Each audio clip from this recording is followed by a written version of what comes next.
Крај на маките или вовед во нова криза. В понеделник наутро лидерите на главните политички партии од македонскиот и албанскиот блок седнуваат на иста маса, но сосем известно со различни желби и планови. Премиерот по секоја цена сака договор за дики поддршка од Мицкоски за референдумот, а првиот човек на ВМРО ДПМН инсистира на враќање на правилата од пржино. Додека албанските предводници мудро ја спроведуваат својата агенда, македонските од оваа лидерска средба може да излезат или со некаков договор за привремено фрлање на воените секири, или со уште поголемо разидување кое земјата би ја довело во нова тешка политичка криза. Провладината ТВ24 шпекулира дека решението на политичкиот ребус Заев го гледа во широка влада која би имала мандат до зачленувањето на земјата во НАТО.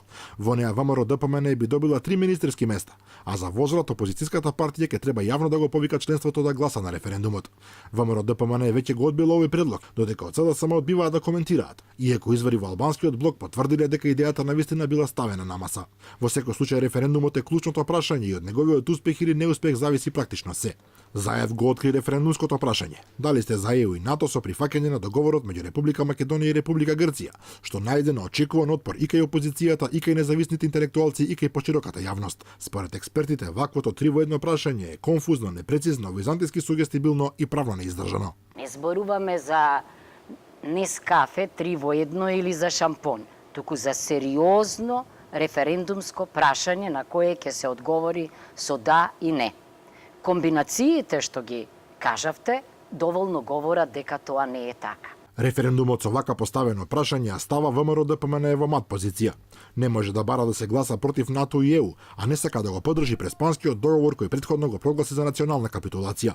Евентуалните повици за бойкот Заев ги превенира и со предлогот за предвремени избори, кои би се одржали на ист ден со референдумот, со што излезноста на изборите ќе го обезбеди цензусот потребен за референдумот да успее. Од друга страна, ако нема договор на лидерската утре и власта влегува во стапица, бидејќи роковите полека ја газат, а целата нејзина политичка релевантност судбински е поврзана со успешното протркување на договорот со Грција. Токму затоа пропагандната машинерија е ставена во пета брзина и јасно се става до знаење дека ако нема договор со добро ќе се оди на сила, при што ќе се пренабрегне и отпорот на шефот на државата, кога и онако неговиот официјален заменик, собранискиот спикер, го смета за инструмент за попречување на евроатлантските интеграции. Талат Џафери вчера се закани дека ако утре нема договор, властите ќе ги заобиколат претседателскиот потпис и уставната процедура и ќе ги прогласат договорот со Грција и законот за јазиците за важечки во службен весник.